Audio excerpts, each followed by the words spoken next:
জি, যেখান থেকে বলতে ইচ্ছে করে একেবারে ছোটবেলা থেকে শুনি। জি ভাইয়া, আমি যখন বুঝতে শিখি তখন আমার 4 বছর বয়স। আচ্ছা। তখন আমার মা, আমরা 4 ভাই বোন, 2 ভাই 2 বোন। আচ্ছা, আমার আব্বা যুদ্ধের সময় কোপ খেয়ে ব্রেনটে সমস্যা হয়ে যায়। মুক্তিযোদ্ধা ছিলেন উনি? উনি মুক্তিযোদ্ধা ছিলেন, কিন্তু উনার যে ডকুমেন্টস, উনি যে ব্রাঞ্চে কাজ করছে বা উনার যে টোকেন ছিল, নম্বর ছিল, এগুলো আমার বড় চাচারা সব আত্মসাৎ করে নিছে কাগজপত্রের সাথে। যাই হোক, ওগুলোর আমাদের দরকার নেই। বাট আমার আব্বা কোপ খেয়ে পাগল হয়ে যায়। আমার আম্মা 4টা ছেলে মেয়ে নিয়ে, সে একটা মহিলা মানুষ, জীবনের সাথে যুদ্ধ করতেছে। এমনও দিন গেছে যে সারা রাত পানি গরম দিছে, আমাদের বলছে ভাত হচ্ছে, আমরা ঘুমায় গেছি, মাগার খাবার পাইনি, ঘুমায় গেছি। মা ভোরবেলা উঠে যায়, পরের বাড়ি যায়, খেতা কাপড় শাড়ি টাড়ি ধুয়ে দিয়ে আইসে আমাদের কিছু খুদ আইনে ফুটায় দিল সামনে, আমরা খাইলাম। খুদ সিদ্ধ যেটাকে বলে। হ্যাঁ জি। অথচ আমার চাচারা পাশে, আমাদের একটা ইঞ্জিনিয়ারিং ওয়ার্কশপ ছিল, আমরা আলিম জুট মিল, ক্রিসেন জুট মিলের পার্টস তৈরি করতাম আমার। আচ্ছা। তো সেই মেশিনগুলো আত্মসাৎ করে নেয়। আমার আব্বা যে একটা মিস্ত্রি ছিল, তাকে খালি পরিশ্রম করাইতো, আমাদের রেশন দিত। বাট সেই রেশনটাও বন্ধ করে দিছে, হ্যাঁ, কিছুদিন পরে চাষিদের পরামর্শের কারণে। আচ্ছা। তখন আমার মা বলতেছে যে এইভাবেতে কিভাবে জীবন যাপন করি। তখন আমার মা শাড়ি বিক্রি করা শুরু করলো। আচ্ছা, তখন বয়স কত আপনার? তখন আমার বয়স মোটামুটি 4 বছর। হ্যাঁ, এগুলো আমি মনে করেন ছোটবেলার থেকে খুব আল্লাহ আমাকে স্মরণ শক্তি দিছে, যে আমি সেই ছোটবেলার কথা আজও আমার চোখে ভাসে এবং আমার স্মরণ আছে। তো আমাদের যখন ওই জায়গার থেকে যে বাড়িটায় থাকি, ওই বাড়িটা বিক্রি করে তারা ওই শহরে চলে আসবে। তো আমার মা বলতেছে যে আমার স্বামী পাগল, আমার 4টা ছোট ছোট বাচ্চা কাচ্চা নিয়ে আমি কোথায় যাব। মা যায় কাপড় দিয়ে দাঁড়াইছে, এলাকার লোকজন বললো তাই ঠিক আছে, ওই পাশে ফ্লোরে একই দাগের জমি, আমরা আমার পুরন বাড়ি 52 দাগে, আমাদের 48 দাগে 364 জমি কিনে দিল, 3 শতক 64 পয়েন্ট। আপনার বাবা তখন কোথায়? আমার বাবা তখন আমাদের সাথেই। আচ্ছা। হ্যাঁ, তখন জমিটা কে কিনে দিল আপনাদেরকে? আমাদেরকে আমার চাচারাই কিনে দিল, 25,000 টাকা দিয়ে 364 সম্পত্তি কিনে দিল। এই জমিটা যার ছিল, সে মেয়ে মার অংশের থেকে 5 শতক প্রাপ্ত, তার থেকে দখল অবস্থায় 364 কবলা বুনিয়ে দেয়, আমাদের কাছে বিক্রি করে। এই 364 আমরা 96 সাল পর্যন্ত খাইছি। 86 সালে কিনছি, 96 সাল পর্যন্ত আমরা এই 364 পরে বসবাস করতেছি। 3টা রুম, 2টা নারকেল গাছ, এই সহকারে আমাদের স্কেচ করা, চৌহদ্দি দেওয়া, 85 86 আমার দলিল।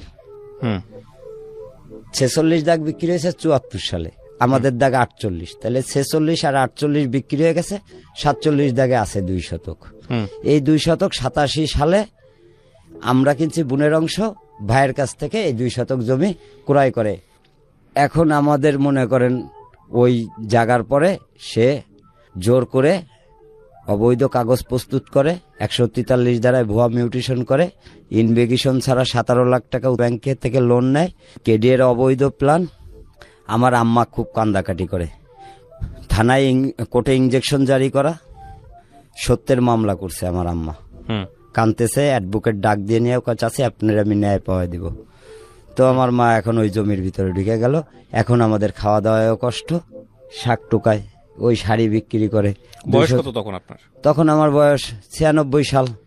তখন আমার যথেষ্ট পরিমাণ। লেখাপড়া করেন ওই সময়টাতে? না, আমি ক্লাস 5 পর্যন্ত। হ্যাঁ, ওই সময়টায় আমি লেখাপড়া করি, ক্লাস 4-এ পড়ি। জি জি জি।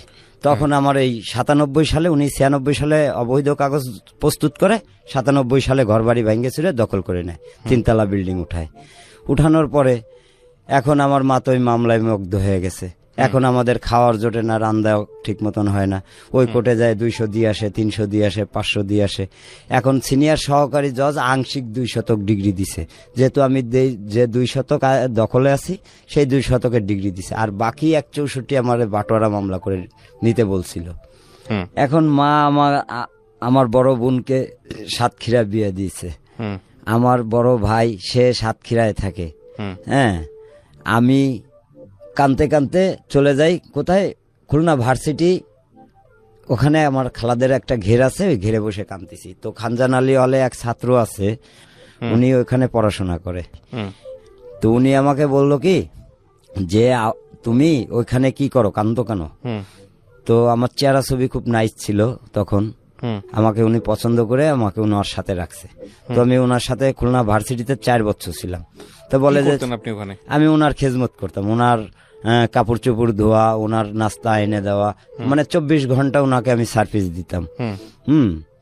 তো ওখান থেকে উনি পড়ালেখা শেষ করলো। উনি আমাকে বলল যে তোমার আসলে কি উদ্দেশ্য? আমি কই দেখেন, আমি আমার মাকে কথা দিছিলাম যে আমি বড় হয়ে তোমাকে ন্যায় পাওয়াই দেবো যদি তোমার ডকুমেন্টস ঠিক থাকে। তো আমাকে উনি বলল ঠিক আছে, আমিও তোমাকে সহযোগিতা করব। পরে ওনার সাথে আমি ঢাকা বুয়েটে আসি, ওখানে 2 বছর ওনার খেদমত করি। আপনার বাড়িতে কি করতেন আপনি ওই সময়টাতে? বাড়িতে এই যে খেদমত করতেছেন, টাকা পয়সা কিছু পাঠাইতেন? জি, আমার আম্মাকে আমি। আপনি কি বড় ছেলে সবার? না, আমি সবার ছোট। সবার ছোট? কয় ভাই বোন আপনারা? আমরা 4 ভাই বোন। বাকি ভাই বোন গুলো কি করতেছে? বড় ভাই সে কাঁচামালের ব্যবসা করে, ওনার হলো হার্টের সমস্যা। আচ্ছা। হ্যাঁ, আর বড় বোন বিয়ে দিয়ে দিছি। ছোট বোনটার গলায় হলো গিয়া একটা টিউমার হয়েছিল। আচ্ছা। আমি খুলনা 250 বেডের থেকে ডাক্তার দেখায় ওকে ঢাকা পাঠাইছি। আমার বোনাইটা বাড়ি তো খুলনাতেই? জি। আচ্ছা। হ্যাঁ, আমার দুলাভাই ঢাকাতে থাকতো, কাজ করতো, আমার বোনকে নিয়ে আসছে। আসার পরে একদিন কেরা খুব ঝগড়া হয়, তো ওই ব্যথা জায়গায় মনে করেন চাপ দিয়ে ধরলে উনি মারা যায়। আমার বোন মারা যাওয়ার পরে তারে পিকআপে করে খুলনায় নিয়ে আসে। এবার আমার তালই হচ্ছে লোকে বোনের লাশের পাশে সারা রাত বসে রয়েছে, সেটাকে কাউরে দেখতেও দেয় না, হ্যাঁ, এবং পোস্টমর্টমও করতে দিবে না। তো আমি আমার আম্মাকে বললাম যে আসলে আমার বোনরে তো আমি 1 মাস আগে ট্রিটমেন্ট করে দিলাম, হ্যাঁ, ডাক্তার আশ্বাস দিল যে 1 মাস ওষুধ খেয়ে কি ফলাফল হয় তারপরে আমরা অপারেশন করব। হঠাৎ করে মারা গেল। তো বেশ ভালো কথা, আল্লাহর মাল আল্লাহ নিয়ে গেছে। মা বলতেছে সে আমার মেয়েরে ফাড়বে চিরবে, এসবের দরকার নেই বাবা, ওর বিচার আল্লাহ করবে। যাক, আল্লাহর পরে ভরসা রেখা, হ্যাঁ, মাটি টাটি দিলাম। তার 1 সপ্তাহ পরে বোনাই আর একটা মেয়েকে বিয়ে করছে। এখন সে ঘরে যে আমার একটা ভাগ্নে আছে, এই ভাগ্নে এখন বর্তমানে বিয়ে করে আমার মার সাথেই থাকে। আমার মাকে একটা বারান্দায় শোয়ায় রাখছে, আর সে ভাগ্না আর ভাগ্নার বউ। ওকে, আপনি যেখানটা ছিলেন, আপনি বলছিলেন যে আপনি তখন ইউনিভার্সিটিতে কাজ করেন? জি, আমি ইউনিভার্সিটিতে যখন কাজ করি তখন আমাকে ওই স্যার খুব আশ্বাস দিছিল যে। উনি কি স্যার ছিল না স্টুডেন্ট ছিল? তখন স্টুডেন্ট ছিল। আচ্ছা। বাট যখন উনি পড়ালেখা শেষ করে ফেললো, মাস্টার্স কমপ্লিট করলো, উনি আর্কিটেক্ট ইঞ্জিনিয়ার হলো, হ্যাঁ, উনি নিজেই একটা কোম্পানি খুলে। তো আপনি এই সারা ইউনিভার্সিটি লাইফ তার সঙ্গে ছিলেন? তার খেদমত করছেন? জি, এবং কোম্পানি খোলায় 16 বছর চাকরি করছি ইঞ্জিনিয়ারিং ফার্মে। আমি মাদারীপুর, শরীয়তপুর, ভোলা, কুষ্টিয়া পৌরসভার মাস্টার প্ল্যান করছি আগামী 20 বছরের পরিকল্পনা, উন্নয়ন অধিদপ্তর বোর্ডের digital model Kushtia, digital model Bhola. জি, ওনার যে ডিপ্লোমা ইঞ্জিনিয়ার গুলো ছিল তাদের খেজমত করা, রোড সার্ভে করা, মোবাইল সার্ভে করা, ড্রোন ফ্লাই করা, এগুলো সবই আমি মোটামুটি কিছুটা শিখছি তাদের সাথে থেকে, যদিও আইমিং মূর্খ বাট কমার্শিয়াল, আমার প্র্যাকটিক্যাল অভিজ্ঞতা। তবে আমার একটা বিশ্বাস ছিল যে আমার আম্মা মোড়লগঞ্জ শাড়ি বিক্রি করতে গেছে, হ্যাঁ, এক দেশের থেকে আরেক দেশে, আমি কোলের পরে এই সমান পেরি কাদার ভিতর ডাইবে গেছে, তো উঠতে পারে না, আমাকে কোলের থেকে থয়েও না, আধা ঘন্টা ওই পেরি কাদার ভিতরে আমাকে নিয়ে দাঁড়ায় রয়েছে। তো আমার বুকটা ফাইটে যাচ্ছে যে মা আমাকে ছাড়ো তুমি। কয় না বাবা, তোমার কাদা লাগবে। তো সেই মার জন্য যদি আমি কিছু না করতে পারি তাহলে আমার এই জীবনটা রাখার সাথে না রাখাই বেটার আমি মনে করি। তো আমি চিন্তা করলাম যে আমার আপ টু ডেট ডকুমেন্টস আছে, আমি দখলে আছি, বাট ওনাকে আমি বহুত রিকোয়েস্ট করছি যে দেখেন আপনি মনিব, আপনি যদি বলেন যে মনে আমাকে এটা এনে দে, আমি দৌড় দিয়ে এনে দিতে বাধ্য। আপনার সাথে কেন মামলা করব? আপনি দেখেন 2 সাইড বেচা কিনার পরে আছে 2 শতক, আপনি 4 শতকের কাগজ বানাইলে পাবেন না, কারণ ফিজিক্যাল থাকা লাগবে। হ্যাঁ, আপনি আমাদের পরে জুলুম করেন না। পরে উনি 143 দ্বারা যখন ভুয়া মিউটেশন করে তখন আমি 150 দ্বারা 150 রেকর্ড সংশোধনী মামলা করি। তখন এসিল্যান্ড কমান্ড করে সার্ভেয়ারে যে যায় সরজমিন মাপেন, সে মাইপে আমাকে স্কেচ করে দেয় না, নায়ব রিপোর্ট দেয় না। তাহলে আমি তো সব জায়গায় খরচ দিছি, তাহলে আপনারা গেলেন স্পটে, হ্যাঁ আপনারা কাজ করলেন, অথচ আমাকে রিপোর্ট দিচ্ছেন না, তাহলে আমি রায় নেব কিভাবে? তখন সার্ভেয়ার ওই উনাকে বলে যে ওর সাথে একটা রিকোজিশন করেন। তো উনি রিকোজিশন কি করলো, পরের দিন আমারই এলাকার বড় ভাই তাকে দিয়ে আমাকে জানে মেরে ফেলানোর চেষ্টা করে। তো মাথার পরে হাতুড়ি দিয়ে বাড়ি মারে, তো আমি ওইটা ঠেকাতে যাই, আমার এই হাতটা ভেঙে যায়। প্লাস এর আগেও একবার আমাকে ধরে নিয়ে গেছিল পাইকগাছা কয়রা ডাকাতরা, এই যে পার রক কেটে দিছে, মানে আমি ঠেলা দিছি, রকটা কাটতে পারিনি, বাট চাপাটির কোপটা রাইখে গেছে। আমি নদীর ভিতরে লাফ দিছি, নাক চার হাত পাও ছেড়ে দিয়ে ভাসতে ভাসতে, মনে করেন এরকম 7-8 মাইল পথ ভাসতে ভাসতে গেছি। তারপরে উঠা আমি দৌড়াইতে দৌড়াইতে মেন রোড পাইছি। আর এই জমিটা কোথায়? জমিটা খুলনা। মানে কি এটা কি প্রপার জমি, শহরের জমি? জি জি। এই জমির দাম কত? 1 শতক সম্পত্তির দাম 15 লাখ টাকা। ওনার ভিতরে গেছে আমার 1 শতক 56 পয়েন্ট, ভূমি অফিস মাইপে দিছে। এই 1 শতক 56 পয়েন্ট নিয়ে ঝামেলা নাকি পুরো জমিটা নিয়ে ঝামেলা? এখানে আমার 3টা ফ্লোট আছে, যেমন 48, 49, 50 3 দাগে। আমার মার নামে রেজিস্ট্রি পাওয়ার রয়েছে 2 শতক। 21 সাল পর্যন্ত খাজনা দেওয়া, ভূমি অফিস মাইপে দিছে। 1 শতক 8 পয়েন্ট আমার দখলে, 92 পয়েন্টের পরে 2 রুম উঠাই রাখছে। হ্যাঁ, ওনার কাগজে আছে 5 শতক, উনি 6 শতক গিরে বসে রয়েছে। ইনার লোকে আছে 2 শতক, উনি 3 তলা বিল্ডিং উঠাই রাখছে 364। ওনার দলিলে আছে 4, ফিজিক্যাল আছে 356, RS আছে 364। উনি বসে আছে 23,247 দাগে, ওনার পর্চায় আছে 23,255। কোনোটার সাথে কোনোটা মিল নাই। আমি মূল মালিকের দলিল হচ্ছে 1934 সালে, 30 শতক জমি, 60টা প্লট, 46 দিয়ে শুরু হয়েছে, 52তে শেষ হয়েছে। আমার কাছে আপ টু ডেট ডকুমেন্টস এবং CSSA RS 3টা ম্যাপ, এবং সারা বাংলাদেশে আমি লিখিত দরখাস্ত দিছি যে রাষ্ট্রপতি, প্রধানমন্ত্রী, ভূমি রেকর্ড অফিস, DC সাহেব, পুলিশ কমিশনার, সিটি কর্পোরেশন, থানা, র্যাব, দুর্নীতি দমন কমিশন, মানব অধিকার, পুলিশ হেডকোয়ার্টার, সব জায়গায় আমি দরখাস্ত দিছি, রিসিট কপি আছে, বাট আমাকে কেউ কোনো সাড়া দেয়নি। আচ্ছা, না আপনার কথা হচ্ছে, আমার কথা হচ্ছে যে এই জমিটা যখন আপনারা কিনলেন, জি, তখন কি আপনাদের দখলেই ছিল জমি? জি জি জি, আমরা 10 বছর বসবাস করছি। আপনাদের দখল থেকে ওদের কাছে গেল কিভাবে? ওই যে কবলা বনিয়াদে আমরা কিনছি, কিন্তু আমাদের 3000 টাকার জন্য মিউটেশনটা, রেকর্ডটা যেটা মিউটেশন বলা হয়, ওইটা আর কি আমরা করতে পারি নাই। ওই সময় আমাদের কাছে টাকা ছিল না, এবং আমার চাচারা ওই 3000 টাকার ভয়তে ওইটা আমাদের করে দেয়নি।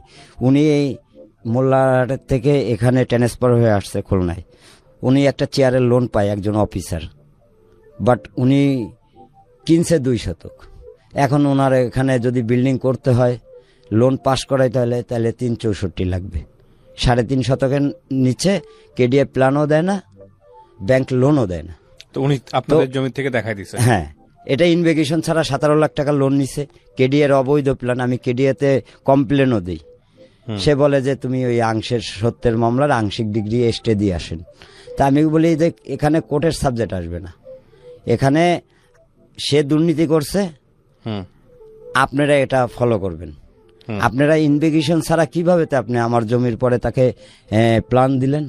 আপনারা কিভাবে ইনভেগেশন ছাড়া আমার জমির পরে লোন দিলেন? আপনারা ইনকোয়ারি করছেন? আমার এটা যখন দলিল হয়েছে 23,248 দাগে, তখন এটা 74 হয়েছে, পরপর এসকেস হয়েছে। হ্যাঁ, তাহলে আপনি কেন এই এসকেসের ভিতর ঢুকতেছেন? আমার RS ম্যাপের থেকে কাইটা নিচে একদম স্পষ্ট চায় রয়েছে। আমি আইনকে শ্রদ্ধা করি, আইন সবার ঊর্ধ্বে, আইন আমরা মানতে বাধ্য। আপনাকে এরকম অত্যাচার করলো কারা তাইলে? এই যারা আমার জমিটা খাচ্ছে, তারা আমার সাথে ব্রেনটেও পারে না, আমার ডকুমেন্টসের সাথেও পারে না, যার কারণে চিন্তা করছে যে বাইসে থাকলে আমরা এই কোটি টাকার সম্পত্তি হারাবো, আমার এই 3 তলা বিল্ডিং থাকবে না, আমার ইজ্জত থাকবে না, আমার মান সম্মান থাকবে না। তা এর কারণে আমি, আমার ওয়াইফ থাকে শ্বশুর বাড়ি 10 বছর ধরে, ছোট ছেলে নিয়ে, বড় ছেলে ক্লাস 9 পর্যন্ত পড়ে, আমি আমার এই স্যারের কাছেই দিছিলাম এই 2.5 বছর। এই 2.5 বছর উনি যখন ওনার কাছে যখন দেই, তখন আমি বলছি যে ভাইয়া, আপনি তো আমারে 8,000 টাকা স্যালারি দিয়ে দিনরাত 24 ঘন্টা সার্ভিস নিছেন, বাট আমার ছেলেকে দিচ্ছি, আমি আপনাকে লাইক করি, যার কারণে আপনি ছোটবেলার থেকে আপনার সাথে, বা আমার ছেলের ভিতরে আপনার প্রতি যে ভালোবাসাটা ঢুকাইছি সেটা আপনি ধরে রাখবেন। হ্যাঁ, তো উনি 8,000 টাকা বেতন দিতে চাইছে ওকে স্যালারি, আমি সেটাই মাইনে নিছি। তারপর বলছে যে, আমি বলছি যে ছেলের ভবিষ্যতের জন্য আমার 1 টাকাও চাই না, ছেলেটা পড়ালেখা শিখাইতে পারলাম না অর্থর অভাবে, তো আপনি স্যার এর ভবিষ্যতের জন্য 2,000 টাকা আপনি ডাইনে থুয়ে ওকে খাওয়াবেন, কি খাওয়াবেন কোথায় রাখবেন এটা আপনার ব্যাপার। তো অফিস টাইম হচ্ছে লোকে 9টা থেকে 5টা। কি করে ও? ওই যে আমি যা করতাম তাই। এই চা পাতিটাতে আগে দেওয়া হ্যাঁ হ্যাঁ হ্যাঁ হ্যাঁ, তার সাথে সাথে থাকা, এই দেশে ওই দেশে তার ব্যাগ টানা, এইগুলোই। হ্যাঁ, এখন ওখানে যাও, তখন ওইখানে যাও। হ্যাঁ, তার ঝাড়বাতির ব্যবসা আছে, তার ডেভেলপ হোম ট্যাক্স, হ্যাঁ ডেভেলপার। তা আমি চেয়ারম্যানের পার্সোনাল অ্যাসিস্ট্যান্ট সেই হিসাবে থাকি, বা পিয়ন হিসাবে থাকি। মনে করেন আপনার ছেলেও এই কাজ করে? আমার ছেলেকেও আমি ওইটাই শিখাইছি, তার পাশে রাখছি যে সে একজন। তো আপনাকে যখন এইসব করলো, মানে আপনাকে যে শারীরিকভাবে অত্যাচার করলো, এরপরে আপনি কি করলেন? ওই নদীর মধ্যে ভেসেছিলেন, তারপর? হ্যাঁ, তারপরে আমি উপরে উঠে আসি, আমার করে এক লোক চাচা দেখা আমাকে এইভাবে ধইরা তাড়াতাড়ি মনে করেন মেন রোডের সাইডে নিয়ে আসে। তখন আমি ওই চাচার কাছ থেকে ছুটে যাই, কারণ তাকেও আমার বিশ্বাস হচ্ছে না, এরকম একটা অনুভূতি হচ্ছে। কারণ পরনে লুঙ্গি টুঙ্গি কিচ্ছু নেই, কাপড় চোপড় কিচ্ছু নেই, আমি একদম দিগম্বর। হ্যাঁ, তখন আমি কি করি, ট্রাকের সামনে ঝাঁপ দিই। ঝাঁপ দিলে আমাকে বাঁচানোর জন্য হাত জায়গায় আমি ঝাঁপ দিচ্ছি, যে হয় মরবো নাইলে আমাকে নিয়ে যাও। তখন আমাকে নিয়ে ওই ট্রাকওয়ালা গাড়ি থামায় আমাকে উঠাইলো, উঠায় সব বিস্তারিত বললাম, পায়ের রক্ত, উনি গামছা দিয়ে বাঁধলো, বাঁধে একটা বড় মার্কেটের মতন ওইখানে আমাকে সাইড করে আমাকে আগে খাওয়ায়। আমার প্রচন্ড খিদা লাগছে, তখন আমার ওই উনি কালো ভুনা দিয়ে গরুর মাংস দিয়ে আমাকে উনি পেট ভরে ভাত খাওয়ায়। তারপর হ্যাঁ, তারপরে ওনারা একটা পুরান লুঙ্গি দেয় আমাকে পিনতে, আমি সেটা পিন্দি। পরে আমার ধোলাইখাল, ঢাকা ধোলাইখালে উনি কন্টিনেন্টাল ওখানে মাল নামবে, উনি আমার ওখানে নামাই দিয়ে 200 টাকা দেয়, কয় তুমি এই দিয়ে একটা গেঞ্জি কিনো 100 টাকা দিয়ে, আর 100 টাকা দিয়ে তুমি তোমার গোপন স্থানে চলে যাও, যেভাবে তো হোক। তখন আমি এই আইসে এই ফকিরাপোল ভ্যান গাড়ি চালানো শুরু করি। মানে এলাকা ছেড়ে দিলেন? এলাকা ছেড়ে দিছি। জীবনের ভয়? জীবনের ভয়ে ছাড়িনি, কারণ এখানে ছাড়ছি এই কারণেই যে আমি আমার মাকে কথা দিছি। মা কই তখন? হ্যাঁ, মা তো বাড়িতেই। হ্যাঁ, মার পরে আপনাকে যে মাঠটা দিল, এটা কি আপনার বাড়ি থেকে নিয়ে গিয়ে? বাড়ি থেকে কত দূর? বাড়ি থেকে সামনে একটা মোড় আছে, এতিমখানার মোড় বলে ওটাকে। ওই এতিমখানার মোড়ে আমাকে নিয়ে প্রথমে। যারা মারছিল এদেরকে চিনতে পারছেন? উনি আমার এলাকারই বড় ভাই, উনার এর আগের দিন চিংড়ি, গল্লা চিংড়ির মাথা বড় বড় এগুলো কিনে ওনার বাসায় আমি আগুয়ে দিয়ে আসছি। তো উনি আমাকেও খুব ভালো জানে, পরে এসে আমার কাছে মাপ চাইছে যে ভাইয়া তুই আমারে ভুল বুঝিস না, আমারে তো আসলে 50,000 টাকা দিছে আর মদ খাওয়াইছে, আর কাজটা না করলে আমার ক্ষতি করবে। যাই হোক, দুষ্কৃতী তাদের সাথে একটা রিকোজিশন করে আমাকে জানে মাইরা ফেলানোর। আপনি ট্রিটমেন্ট করালেন? পা যে কাটলো? হ্যাঁ, পাও কাটাইছে, এটা ডাক্তার দিয়ে কোনো রকম আমি করছি, কারণ এটা রক্ত কাটে নাই, কিন্তু হাতটা আমার 2 টুকরা হয়ে গেছে। তারপরে কি করলেন? এটা আমি সদর হাসপাতালের থেকে মানে যখন ভেঙে দিছে আমি তখন দৌড় দিয়ে আইসে, অমনি আমার কাছে তো টাকা পয়সা নেই, আমি তো গরিবের ছেলে। হ্যাঁ, তো আমি দৌড় দিয়ে আইসে তখন এসিল্যান্ডের কাছে গেছি, মেহেদি হাসান নাম। তো উনি আমাকে 1,000 টাকার একটা নোট বাইর করে দিল, দিয়ে বলে যে তুমি শিগগিরই যাই ব্যান্ডেজ করো। তখন আমি এই দৌড় দিয়ে যাই ওখানে গেলে ওখান থেকে আবার আমাকে পাঠায় আবার 1 কিলো দূরে, যে আপনি যে আগে এক্সরে করে আসেন। পরে আমি এক্সরে করে আসলাম, আসার পরে আমার এই পুরো হাতটারে টানলো, টাইনে ধরে ব্যান্ডেজ করে দিল। ব্যান্ডেজ করে দিয়ে বললো 40 দিন রাখবা। তা 25 দিনের পরেই দেখের ভিতরে চুলকায়, আমি খুলে ফেলছি। হ্যাঁ, খুলে ফেলার পরে খুলে ফেলার আগে আমার আবার ধরে নিয়ে গেছে, মোটরসাইকেলে বসায় নিয়ে গেছে। আমার বাড়ির পাশেই হচ্ছে লোকে আমার ছোট বোনের শ্বশুর বাড়ি। ছোট বোনের যে ননদ, সে লোকে খুব ভয়ঙ্কর, সে ছোটবেলায় আমার একবার গলা চিপে মেরে ফেলাতে গেছিল। তো উনি হচ্ছে লোকে ওই যে জমিটা খাচ্ছে, ওনরা পুরোটাই জাল দলিলের পরে খাচ্ছে। এদের কোনো 1 টুকরো সম্পত্তি নেই, এরা পুরোটাই জাল দলিলের পরে খাচ্ছে। মূল মালিক হচ্ছে লোকে এসএ রেকর্ডের মালিক। আপনি মামলা করার পরে মামলা থেকে কি বলছে? মামলা থেকে এই যে সিনিয়র সহকারী জজ আংশিক ডিগ্রি দিছে 2 শতকের, বাকি 1/64 বাটোয়ারা করে নিতে বলছে। বাটোয়ারায় যে আমাকে প্রাথমিক ডিগ্রি দিছে, যেহেতু ওখানে এই যে বিবাদী চেঞ্জ করে দেওয়া হয়েছে। 48 দাগের জমি নিয়ে গেছে 47 দাগের মালিক, ওখানে 1 নং বিবাদী বানাইছে 46 দাগের মালিক রে। তাহলে 46 তো আর 47 ডাঙ্গায় 48-এর জমি নিতে যায় না, তাহলে উনি কেন 1 নং বিবাদী হবে? এখানে অ্যাডভোকেট একটা জোক সাজেশন করছে। পরবর্তীতে যখন অ্যাডভোকেটের কাছে জিজ্ঞেস করতে গেছি, সে আমাকে বলে ওদের টাকা আছে, তোমার টাকা আছে? তা আমি তো টাকার জন্য তো টাকাটা তো পরের সাবজেক্ট আসবে, আমি তো ন্যায়ের জন্য আপনি আমাকে ডেকে নিয়ে আসছেন, আমি তো আপনার কাছে সাইদে আসি না। তো আপনি সত্যের মামলায় রাইট যেটা প্রাপ্য সেটাই আপনি লিখলেন, সেটাই করলেন, মূল মালিকরে আপনি 1 নং বিবাদী বানাইলেন।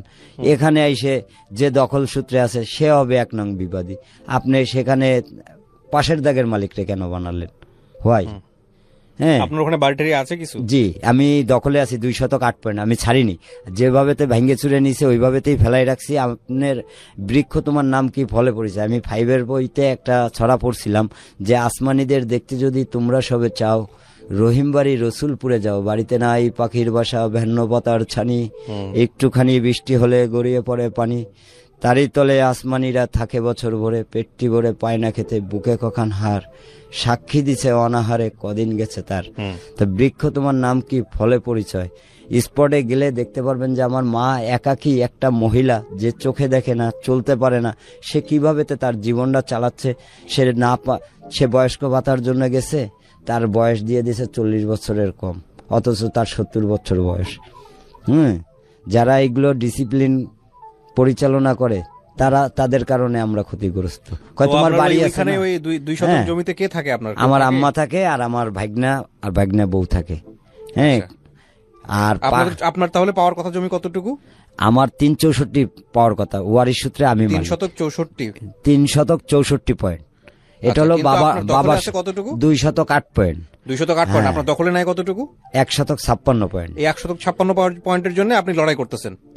শুধু এই 1 শতক 56 পয়েন্ট না, এর পাশে আমার এর সাথে আরো 2টা প্লট আছে। হ্যাঁ, ওই 2 প্লট কি আপনার নাই? আছে। 1 শতক 8 পয়েন্ট আমার দখলে আছে, ভূমি অফিস মাইপে দিছে। আর ওই 92 পয়েন্টের পরে 2 তলা উঠায় থুয়েছে। আপনি আমাকে জাস্ট বলেন যে আপনার জমি কতটুকু, দখলে কতটুকু, দখলে নাই কতটুকু? আমার জমি 3 দলিলে 11.5 শতক, আমার দখলে আছে 2 প্লটে 3 শতক 16 পয়েন্ট, একটাই আছে 1 শতক 8 পয়েন্ট দখলে। সর্ব মিলায় কত আছে? সর্ব মিলায় 3 শতক 16 পয়েন্ট আছে দখলে। আর বাকি আপনার বাকিটা বেদখল। বেদখল? জি। তো বেদখল তো প্রথম তো আপনার পুরো জমিটা আপনাদের কাছেই ছিল, তাহলে তো এরা উড়ে এসে জুড়ে বসে নাই, হুট করে উড়ে এসে জুড়ে বসে? হ্যাঁ, হুট করে জুড়ে এসে তখন আপনারা বাধা দেননি কেন? আমরা তো বাধা দিচ্ছি সব সময়। ওই যে ওসি সাহেব বলে যে খায় এসে কয় চাচি আল্লাহর এখন বান্ডিলাটা পকেটে, ইনজেকশন জারি চলে, যেখানে ইনজেকশন জারি করা সেখানে তো নিষেধাজ্ঞা, সেখানে তো কাজ চলার কথা না। সে ভরপুর সে 3 তলা উঠাচ্ছে, তাইলে এখানে তো আমাদের মূল্যায়ন নেই। যেহেতু বাপ পাগল, মা শাক টোকায়, তো আমরা ছোট মানুষ, তখন আমরা কি করতে পারি বলেন? আচ্ছা, তার মানে আপনি যখন অনেক ছোট ছিলেন তখনই এটা? হ্যাঁ হ্যাঁ হ্যাঁ, ওই যে 97 সালে উনি। এই জন্য আপনার টার্গেট ছিল জীবনে যে যেমনি পারে ফিরাই? জি, আমি আমার মাকে কথা দিছি যে মা আমি তোমাকে ন্যায় পাওয়া দেবো যদি তোমার ডকুমেন্টস ঠিক থাকে। তা আমি দেখি যে আমার আপ টু ডেট ডকুমেন্টস আছে। মেয়ে মার অংশের থেকে 5 শতক প্রাপ্ত, তার থেকে দখল অবস্থায় 364 কবলা বুনিয়াদে বিক্রি করে গেছে। এই সম্পত্তি নেওয়ার মতন তো কোনো ম্যান নাই, যেহেতু এসকেস হয়েছে 14 হয়েছে।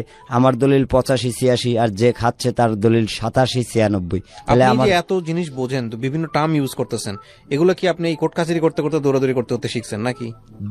স্যার, আমি শিক্ষিত লোকের সাথে থাকিয়া 6 বছর আমি ওনার কাছ থেকে অনেক কিছু শিখছি। হ্যাঁ, কিভাবে মানুষের সাথে চলতে হবে। আমি এই 4 বছর আমি নিজেও জানি না, এই যে নাম জারি, ডিগ্রি জারি, অমুক জারি, তমুক জারি। আমি যখন আমি আমার মার কাছ থেকে কিছু পেপার পাইলাম, তখন এই জমির মূল মালিক থাকে হলো মোংলাপোটে। উনি মোংলাপোটে দারোয়ানির চাকরি করে রিটায়ার্ড হয়েছে। ওইখানে উনি ওই মোংলার নদীর ওই পারে বানিসান্তা, ওইখানে উনি জায়গা কিনে ওইখানে উনি থাকে। ওনার 2 ছেলে, একজন পুলিশ, দুজনই পুলিশ কমিশনারের গাড়ি চালায়, বাট তাদের খোঁজ খবর নেয় না যে ওখানে যে আমার বাপ আছে, আমার মা আছে, হ্যাঁ, তারা খোঁজ খবর নেয় না।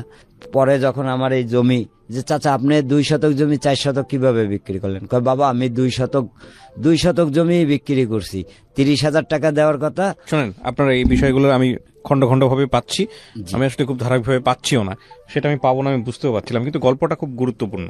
গুরুত্বপূর্ণ এই কারণে যে আমি 4 বছর আদালতে দৌড়াইছি, মোহরি আমাকে কাজ শিখাইছে, এই মোহরি শিখে সাথে শিখে এগুলো রাখছে। বুঝছেন। জি, মোহরি আমারে বলছে যে তুমি এইভাবে তো যদি দৌড়ো, কোর্টের ইটটা পর্যন্ত হা হয়ে থাকে যে কোন সময় ক্লায়েন্ট আসবে আমি টাকা নিব। হ্যাঁ, আসলেই সত্যি কথা। আমার টাকা দিয়ে ইলিশ মাছ কিনে নিয়ে সে ভাইজে খায়, সকালবেলা এসে করছে যে খুব স্বাদ হয়েছে ইলিশ মাছটা, একদম পদ্মার ইলিশ, আর আমি রাত্রেবেলা কাঁচামরিচ দিয়ে ভাত খেয়ে ঘুমাই। হ্যাঁ, এটাও বিষয়, কিন্তু তারপরে আইন পক্ষে থাকা সত্ত্বে আমার মামলা খারিজ হয়ে গেছে। আমি ডাইরেক্ট সাবজজ অনে, যখন আমি ভূমি অফিসে 150 রেকর্ড সংশোধনে মামলা করছি, তখন আমাকে এসিল্যান্ড বলছে যে সিনিয়র সহকারী আমাদের উপরে, সে যখন একটা আংশিক ডিগ্রি দিছে, আপনি এই ডিগ্রিটা স্টে দিয়ে আসেন। স্টের জন্য আমি সাবজজ অনে যাই, গেলে পরে আমার ওই নথি ঘুরতে থাকে, খালি ডেট হয়। তখন আমি আদালতে ডাইরেক্টলি হাত উঁচু করছি যে হুজুর এই আদালতে আমার কিছু বলার আছে। কয় তুমি কাঠ গড়ে ওঠো, যে হুজুর আমি তো আইনকে শ্রদ্ধা করি, আইন মানতে বাধ্য। হ্যাঁ, আইনের পরে শ্রদ্ধা রেখে আমি আপনার আদালতে মামলা করছি, আমার মামলা নম্বর 103-15, আমি তো এই মামলায় ক্ষতিগ্রস্ত হয়ে যাচ্ছি। কয় ঠিক আছে আমি জানি না, তা আমি একটা দোতরফা সূত্রে শুনানির ডেট পেলাই। জি হুজুর, আপনি ন্যায়ের স্বার্থে মর্জি হোক। হ্যাঁ, তো উনি মানে দুইজনের কাছেই আইন চাইছে, মামলাটা চলবে কি চলবে না। এখন বিবাদী 11D 7 অর্ডারে আর্জি খারিজ চাইছে। আমি অর্ডার রুল 2 দিছি যে এক জমির বিষয়ে 2 ডিগ্রি কেন, 100 ডিগ্রি হোক, ন্যায় না পেলে ন্যায়ের স্বার্থে আমি আবার মামলা করতে পারি। বাট আইন আমার পক্ষে ছিল, তারপরেও যে কোনো একটা যোগ সাজেশনের মাধ্যমে মামলাটা খারিজ করে দিছে। খারিজ করে দিলে আমি তখন জেলা জজে যাব। এর ভিতরে ভূমি অফিসে যখন আমি যাই বললাম যে এই ঘটনা, আমার তো স্যার মামলাটা খারিজ করে দিছে। কচ্ছে আসলে পয়সাওয়ালা লোকের সাথে পারাটা কষ্টকর, সো তুমি ঠিক আছে আমি সার্ভেয়ার নিয়োগ দিচ্ছি, নায়ব নিয়োগ দিচ্ছি, তারা মাইপে আসুক, তারপর দেখি কি করা যায়। তো তারপরের দিন তো হাত ভেঙে দিল, আমি আবার স্টে পিটিশন দিয়ে স্টপ করে ফিরে আসছি। 2014 সালে মিস কেস 8/14 আমি দাখিল করি। 3 মাসে রেকর্ড সংশোধনীয় মামলা 90 দিনে নিষ্পত্তি হয়। আজও পর্যন্ত সেটা নিষ্পত্তি করতে পারি না। তাহলে আমি কিভাবে আমি জমি পাবো? আমার জমি নিছে সরকারি কর্মচারীরা, তারা দুর্নীতি করার কারণে, 9/6 বানানোর কারণে সেটেলমেন্ট, যেখানে বর্তমান জরিপ আমার RS এর পরে উনার নাম বসাইছে, উনার RS এর পরে আমার নাম বসাইছে। 2 ফ্লোরে জমি হচ্ছে 5.5 শতক, 2 দলিলে হচ্ছে 7.5 শতক। হোয়াই? আর 2 শতক কোথা থেকে বোঝাবেন আপনি? আমার দলিল আগে আমারটা বোঝান, তারপরে যাই থাকলে উনি পাবে। দলিলটা কার আগে হয়েছে? আমারটা আগে 85-86, ওনারটা 87-96। তাহলে আমার 2 দলিলের মালিক আর ওর দলিলের মালিক কি, জমির মালিক কি একই? ভাই আর বোন। ও, আমি বোনের অংশ কিনছি, উনি ভাইয়ের অংশ কিনছে। আচ্ছা, ওয়ারিশ কামও আছে, সে মার দলিলও আছে, বাপের দলিলও আছে। 1934 সালের থেকে এই পর্যন্ত যে কয়টা দলিল হয়েছে সব আছে। কে কিনছে আগে? আগে আমরা কিনছি, পরে উনি কিনছে। কত বছর ধরে এই মামলা লড়তেছেন? 2001 সালে থেকে, মানে 98 সালের থেকে মামলা শুরু হয়েছে। 98 সাল থেকে মামলা শুরু হয়েছে। এটা এখন কি অবস্থা আছে? এখন ওই ভূমি অফিসের রায় স্টে পিটিশনে রয়েছে, স্টক করা রয়েছে। আর ওই যে সিনিয়র সহকারী জজ আংশিক 2 শতক ডিগ্রি দিয়ে রাখছে। বাটোরা মামলা যে 164 পাওয়ার কথা ছিল, ওখানে অ্যাডভোকেট দুর্নীতি করার কারণে ওখানে আমি ক্ষতিগ্রস্ত হয়ে প্রাথমিক পাইছি। মানে কোন রেজাল্ট কি আসছে নাকি আরো? না, কোনো কিছুই পাইনি, সব জায়গায় প্রতারণা। হ্যাঁ, এটা কি শেষ কার্যক্রম নাকি চলতেছে এখনো? এখন এখানে আমাকে হাইকোর্টের একজন ব্যারিস্টার, সে আমাকে পরামর্শ দিল যে তুমি এটা খুলনা জেলা জজ করতে হবে তোমার। হ্যাঁ, আপনি এটা করার প্রিপারেশন নিচ্ছেন? এখন আমি এটা নিব কিভাবে? আমি তো ওখানে গেলেই আমাকে মনে করেন মুরগির ছাড় মতন ধরে মেরে ফেলবে। কেন? হ্যাঁ, কারণ দেখেন ওনাদের অর্থ আছে, ওনাদের ক্ষমতা আছে। কোনো মামলা হয়েছে এই জমি কেন্দ্রিক দৌড়াদৌড়ি করতে গিয়ে? আপনার নামে কোনো মামলা হয়েছে? না, আমার নামে কেন মামলা হবে? আমি তো আসলে ওই ধরনের না, আমি তো দিনমজুরি। ওদের নামে কোনো মামলা করছেন? ওদের নামে মামলা করিনি, কারণ ওখানে আমার মা থাকে, আমি ওখানে জিডি করছি। জিডির কপি আছে আমার কাছে। আচ্ছা, যেহেতু মামলা করলে এগুলো কিসের আমাকে- কাগজ আপনার যেগুলো নিয়ে আসছেন? এগুলা কোর্টের ডিগ্রি আছে, আমাদের দলিল আছে, বিবাদিত দলিল আছে, তারপরে কোর্টের ডিগ্রি ফিগ্রি সব আছে এখানে। কোর্ট আপনাকে যে রায় দিছে, জি, সেই রায়টা কি এক্সিকিউট হয়েছে ওইখানে? কোর্ট যে লাস্ট যে রায়টা দিছে সেটা কি ওইখানে হয়েছে? ওটা সবাই মানতেছে?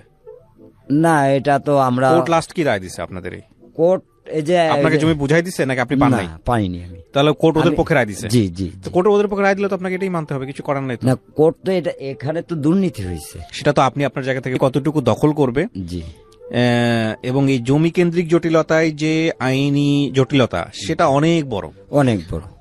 1 শতক জমির জটিলতা নিয়ে 1 বিঘা জমি বিক্রি করে সে 1 শতকের পেছনে সারা জীবন মামলা টানছে, এরকম ঘটনাও আছে। জি জি আছে। ছেলে শুরু করছে না, বাপ শুরু করছে, বাপ শেষ করছে, জি তার ছেলে আসছে, তার ছেলে আসছে, তিন প্রজন্ম ধরে জমির মামলা চলতেছে, জমি কেউ ভোগ করতে পারে না, এরকম ঘটনাও আছে। জি জি হ্যাঁ, আছে। এবং এখান থেকে লাভবান হয় হচ্ছে যারা আলটিমেটলি এই আইন বিচার এগুলো নিয়ে দৌড়দৌড়ি করে। আপনি যেটা বলতেছিলেন যে উকিল থেকে শুরু করে অসাধু লোক জি, যারা জি, থাকে তারা জি। অনেক সময় লাভবান হয়। হ্যাঁ। তো এখন কথা হলো যে এটা শেষ গন্তব্য কোথায়? আপনি কি হাল ছাড়বেন নাকি হাল ছাড়বেন না? আমার আশা যে উনি নিছে, ওনার প্রয়োজন, ঠিক আছে, উনি নিছে, কিন্তু উনি তো আমারটা এইভাবে তো একেবারে এমনি এমনি নিতে পারে না, যেহেতুটা আমি অর্থ দিয়ে ক্রয় করছি। So, আপনার কাছ থেকে আপনার So, পয়সা দিয়ে আমার নিতে কাছ হবে। থেকে আমি যেহেতু ওয়ারিশ সূত্রে আমার বাবার সম্পত্তি আমি মালিক, আমাদের এই শেষ সম্বল, তাইলে ওনার উচিত এই ন্যায্য মূল্যটা আমাদের দিয়ে দেওয়া। হুম। বাট ওনার হাত ন্যায্য থেকে মূল্য দিবে কি? ন্যায্য মূল্য দিলে তো আপনাকে দলিল করে দিতে হবে। অবশ্যই দিব।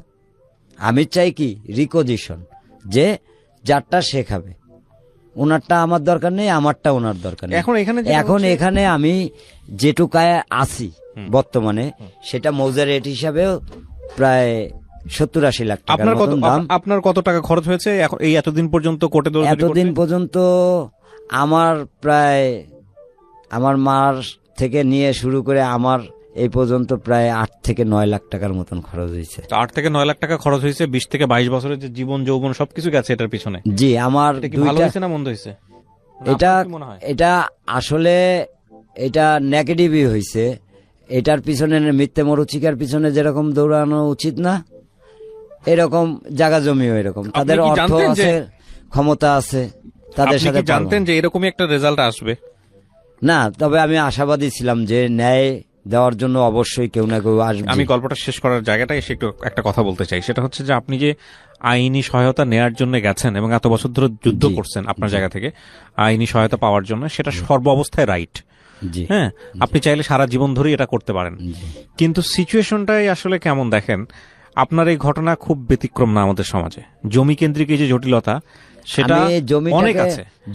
জমি বাইসে থাকার জন্য হাজার হাজার কোটি টাকার দরকার হয় না, হয় কি একটা ভালো মনের, না, তাই না? আমি ওইটা বাদ দেন। আপনি এখন পরের কথা হচ্ছে যে আপনার জেনারেশন এটা পারলো না, জি এর পরের জেনারেশন সেটা টানতে পারবে, জি। এর পরের জেনারেশনও পারবে। জি। আইনি সুযোগ নেওয়ার সুযোগ আছে। জি কিন্তু আমি মনে করি এই জমি কেন্দ্রিক জটিলতায় জি সর্বোত্তম পদ্ধতি হচ্ছে হলো যেই দুই পক্ষের মধ্যে ঝামেলা হচ্ছে তারা বসে জি মীমাংসা করে ফেলা।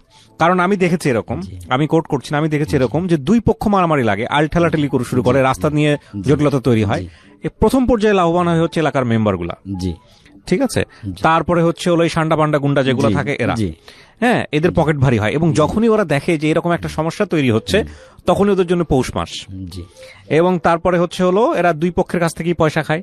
সকালে এসে এক পক্ষে কথা বলে, বিকেলে এসে যখন অন্য পক্ষের পক্ষে কথা বলে, এবং ওরা চায় দুই পক্ষের মধ্যে ঝামেলাটা থাকুক, তাতে করে ওদের লাভ আছে। জি সো এতে করে আসলে প্রতিবেশীর সাথে সম্পর্ক খারাপ হয় এবং জি ভাই, দিন আমি- শেষে এটা আসলে কারোর জন্য জি ভাই, আসলে আমি আমার মাকে কথা দিছিলাম যে আমি তোমাকে ন্যায় পাওয়া দেব, বাট আমি আদালতেও অনেক চেষ্টা করছি। যখন আমি দেখছি যে আসলে আদালত শুধুমাত্র অর্থ যাদের আছে তাদের জন্য, আমার মতন গরিবের জন্য আদালত না, আইন না, এটি হলো এক্সাম্পল আমাদের জন্য, একটা সান্ত্বনা মাত্র।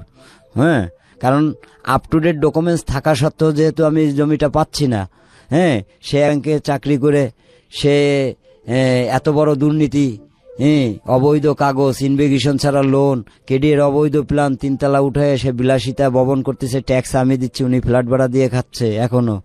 হ্যাঁ, আমার যা আছে তাও বিক্রি করে বাড়াতে দিচ্ছে না, কাস্টমার ঢুকাইলেই ভাঙ্গা নিয়ে যাচ্ছে।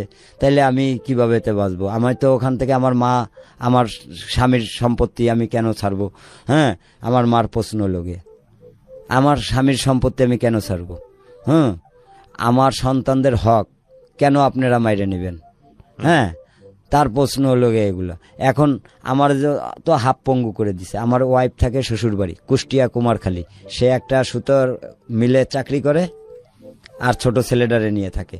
বড় ছেলেটারে এই স্যারের এখানে দিলাম, এখানে উনি 2.5 বছর ব্যবহার করলো, তারপরে কোনো আমাকে সাপোর্ট দিল না। ছেলের 1 টাকাও সঞ্চয় নেই, আইনে নয়া বাজার এই যে দরজার দোকানে লাগাই দিছি।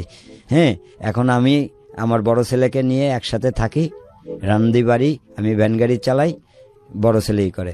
মা ওইখানে খুলনায় পড়ে রয়েছে, তাকে দেখার কেউ নেই। তো আমরা যা আছে আমাদের বাদ বাকি ওইগুলো যদি বিক্রি করে বেরোয় যেতে পারতাম তো মনটাকে বুঝতে দিতে পারতাম। যেহেতু তারা তো আসলে খুব খারাপ মানুষ, আমাকে মনে করেন মেরে ফেলাবে, বাঁচার কোনো সুযোগ দিবে না। হ্যাঁ, তো আমি বহুত চেষ্টা করছি। হ্যাঁ, আসলে সাংবাদিকদের কাছেও গেছি বহুত, বুঝছেন, সবাই প্রতারণা করে। এই যে যেদিন পত্রিকার সাংবাদিক বলে যে এই তোমাকে ভূমি মন্ত্রণালয় আমার অমুক আছে তমুক আছে, আমরা এই কাজ করে দেব, হ্যাঁ 1 মাস সময়, তুমি 20,000 টাকা দিবা। তা তুমি গরিব মানুষ, 20,000 দিতে পারবে না, 10,000 দাও। তো 10,000 দিলাম, 10,000 নিয়ে উনি মোবাইল অফ করে রাখছে।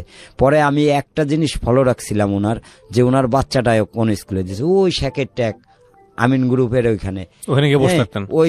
ওইখানে আমি কয়েকদিন যাই মানে টার্গেট। তো লাস্ট ডেট যেদিন ওনার বাচ্চাদের ভর্তি করবে সেদিন আমি যাই ওনারকে পাইছি। পাই মোটরসাইকেলের চাবি নিয়ে নিছি, ওনার আইডি কার্ড নিয়ে নিছি, আর বলতেছি মোটরসাইকেল এখন আমার। হ্যাঁ, আর পকেটে 1,000 টাকা ছিল, নিয়ে নিছি। এখন উনি বলতেছে যে ভাই এই টাকা না 1,000 না দিলে আমার 2টা বাচ্চা অচল হয়ে যাবে। তা আমি বলতেছি যে আপনার বাচ্চা, আপনি তো চিটার, আপনি একজন সাংবাদিক, দেশের গর্ব, আপনি কেন আমার সাথে, আমার মতন মানুষের সাথে প্রতারণা করলেন বলেন? আমি তো আপনারা বারবার বলছি যে আমি অসহায় দরিদ্র মানুষ, আপনি আমার ডাইকে নিয়ে আপনি আমাকে এরকম ভাবে ব্ল্যাকমেল করলেন। 10,000 টাকা, 10 কোটিও না, 10 লাখও না। তো আপনি তো 10,000 টাকা, আপনার তো প্রতি মাসে মোটরসাইকেলের তেল ভরতে লাগে, আপনার একটা মোটরসাইকেল দিছে 8 টিয়ার, আপনি এটা পাঠা চালাইলেও তো আপনার রিজিকের ফয়সালা হয়ে যায়। আপনি চাকরি করেন, আপনার ফ্ল্যাটে থাকেন, আর আমি থাকি কোথায়, বস্তিতে, খাই কি 50 টাকা। হ্যাঁ, আমার হাতটা ভাঙ্গা, আপনি দেখে আপনি আমার টাকাগুলো কিভাবে খেলেন? আমি লাভের পরে টাকা এনে দিছি আপনারে, আজও আমি জ্বলতেছি সেই টাকার জন্য। পরে উনি তো খুব হাত পাও ধরতেছে, পরে আমার ভিতরে একটা মায়া এসে গেছে, আমার লাইফ নষ্ট হয়ে গেছে, 2টা বাচ্চার লাইফ নষ্ট করে লাভ নেই। আজকেরা ভর্তি না করতে পারলে আর ওনার বাচ্চারা ভর্তি হবে না। আমি দিলাম 1,000 টাকা, আবার ফেরত দিলে পরে ভর্তি করলো। করার পরে আমায় বলে যে চলেন মতিঝিল চলেন আমার সাথে, মোটরসাইকেল চালান। উনি ঠেইলে ওনার বাসার ভিতরে নিয়ে গেল মোটরসাইকেল থুয়ে। এবার আমার হাত পাও ধরতেছে, ই করতেছে। আমি কই আমি ইচ্ছা করলে আপনার কাছ থেকে এখন 10 লাখ টাকা নিতে পারি, আর নাহলে আপনার লাইফ নষ্ট করে দিব, আমি আপনার সন্তানদের কাছে আপনার ছোট করে দিব, আপনার ওয়াইফের কাছে ছোট করে দিব। পরে ওনার বাইরে দিয়ে টাকা নেয়, আমার টাকা দেয় উনি। আর ওনাকে বলছি যে আপনি 100 বার ইনুস দোয়া পড়তে হবে, যেহেতু আপনার এখন বিপদ, একমাত্র আল্লাহ পাক রব্বিল আলামিন ছাড়া আপনাকে কেউ সহযোগিতা করতে পারবে না। হ্যাঁ, তারপরে বলছি যে আপনার বাচ্চার মাথায় হাত দিয়ে বলেন যে আপনি জীবনে কোনোদিন হারাম শুয়োর খাবেন না, পরিশ্রম করে খাবেন আমার মতন। আমি যে আমার এই সম্পত্তিটা খাচ্ছে, যাদের কারণে আমার লাইফটা নষ্ট হয়ে গেছে, আমার 2টা বাচ্চা আজকে রাত, হ্যাঁ কেউ বলবে না যে 2টা আমার বাচ্চা। শুনেন, আমি একটা কথা বলি মনা, আপনাকে শেষ করি। সেটা হলো কিছু কিছু জায়গায় আমাদেরকে আমাদের সীমানা বুঝতে হয়। জি, আপনি যেমন আপনার সীমানাটা বুঝতে পারেননি হয়তোবা, চেষ্টার সীমানাটা। জি, এই যে আপনার পুরো জীবনটাই এখানে আপনি শেষ করে দিলেন শুধু মাকে ন্যায় দেওয়ার জন্য। আপনি এখনো চেষ্টা করেন, আমি আপনার জন্য দোয়া করি, চেষ্টা ছাড়েন না, হাল ছাড়েন না। জি, কিন্তু সীমানা বুঝেন, সীমানা বোঝাটা জরুরি। কেন? কারণটা হচ্ছে যে আপনার হাতে শক্তি নাই, কিন্তু আপনি যুদ্ধ করতে যাচ্ছেন বাঘের সাথে। আমি উদাহরণ দিচ্ছি।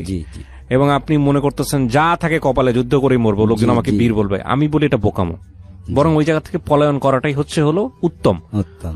পালাই গিয়ে শক্তি সঞ্চয় করে বাঘ খোঁজেন, এটা হচ্ছে বুদ্ধিমানের কাজ।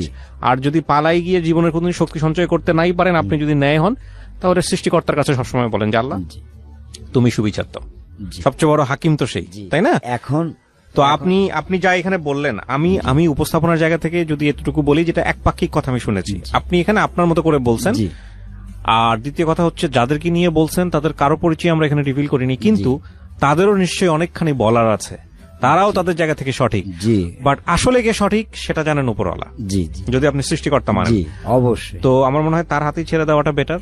জি চেষ্টা করতে থাকেন, জি কিন্তু এমন ভাবে চেষ্টা করেন না যাতে করে নিজের জীবনটাই শেষ হয়ে যায়। নিজের জীবনটা না গেলে না আপনি বলতে পারবেন যে ঠিক আছে আমি মার জন্য চেষ্টা করছি, মার ছেলে, কিন্তু এই জীবনের সাথে যারা জড়িত আপনার সন্তান, তাদেরকে বঞ্চিত করার তো কোনো সুযোগ নাই, তাই না? তো এই যে পায়ে কোপ খাওয়া, হাতের বাড়ি খাওয়া, সাংবাদিককে ধরে ঘুষ দেয়া, তারপরে কোর্টে গিয়ে এই যে বারবার অপদস্থ হওয়া, এগুলো একটু আমার মনে হয় চিন্তা ভাবনা করে স্টেপ ফেলাটা উচিত, কারণ এখনো সময় আছে। জি ভাই, আমি এটা হেল্ড আপ করে রাখছি এই কারণেই যে জলে বাস করে কুমিরের সাথে যেমন লড়াই করা যায় না, তেমন পয়সালা লোকের সাথে আমার মতন গরিব মানুষ পারবে না। বাট আমার যেগুলো বর্তমানে আছে legal way, up to date, আমি দখল আছি, আমার আপ টু ডেট ডকুমেন্টস আছে, সেগুলো তো আমি বিক্রি করে আমার মাকে নিয়ে বেরোয় আসতে পারি যে ভাই তোমরা যেটুক নেওয়ার তা তো নিশ্চয়ই, আমরা চাই না, আমাদের বাঁচতে দাও। সেই শুরু ঠিক আছে, থেকেই বলে ওকে। আসতেছি। প্রিয় দর্শক এবং শ্রোতা, আমি শুধু গল্পটা এই কারণ আমি সাধারণত জমি কেন্দ্রিক জটিলতা গল্পগুলো আপনাদের সামনে উপস্থাপন করি না, কিন্তু এগুলো প্রচুর আমার কাছে মেইল আসে, প্রচুর। জমি আর ঋণ বিষয়েও আমি কিছু গল্প তুলে নিয়ে আসতে চাই আপনাদের কাছে। তবে জমি বিষয়ে আমি মনে হয় এই প্রথম কোন এপিসোড করলাম আমার এন্টায়ার ক্যারিয়ারে 10-12 বছরে। যদিও এটা আসলে খুব একটা সেই অর্থে জটিল বা কমপ্লেক্স বা সাসপেন্স পূর্ণ এপিসোড না, তবে এটা ঠিক যে এই জমি কেন্দ্রিক জটিলতায় বছরের পর বছর, 20 বছর, 30 বছর, 40 বছর, 50 বছর ধরে মামলা চলেছে, কিন্তু কোনো সমাধান আসেনি। এবং এই যে সমাধান আসেনি, সেই সমাধান আসলেও এক পক্ষ মানেনি কিংবা অপর পক্ষ সন্তুষ্ট হয়নি বলে সেই মামলা নতুন করে আরো দীর্ঘায়িত করার যে ব্যাপারগুলো, সেগুলো আসলে জেনারেশন পর জেনারেশন এক ধরনের অভিশাপ হিসেবে অনেকেই ক্যারি করে, এবং এটা আসলে বেটার কোনো রেজাল্ট আসে না। তো ঠান্ডা মাথায় দুই পক্ষ যদি বুঝতে পারে যে ভাই তুমি খারাপ থাকা মানে তো আমিও খারাপ থাকা, আর আমি খারাপ থাকা মানে তুমিও খারাপ থাকা, তো আসো আসলে আমরা সমাধান করি। এক পক্ষ যদি অপর পক্ষের অন্তরের ব্যথাটা বুঝতে পারে, অপর পক্ষ যদি অপর পক্ষের অন্তরের ব্যথাটা বুঝতে পারে, এবং এটা যদি একটা মিউচুয়াল সমাধান করে, তাহলে আমার মনে হয় সাময়িক একটু পেইন হলেও এটা সারা জীবনের জন্য প্রশান্তি। আমার মনে হয় এই জায়গাগুলোতে যাওয়া উচিত, এবং এই এপিসোডটা আমাদের কিছুটা হলেও সেই ফ্লেভারটা দেবে। কারণ যে লোকটি, ওর কথা যদি সত্য হয়, যে লোকটি এখন ওই ভূমিটা দখল করে আছে, সে তার শক্তি খাটিয়ে হয়তো দখল করে থাকলো, কিন্তু তার পরের জেনারেশন এসেও কিন্তু সাফার করবে, কারণ ওর সন্তানরাও কিন্তু ছাড়বে না, ওর সন্তানরাও এই কাগজপত্র নিয়ে কোর্টে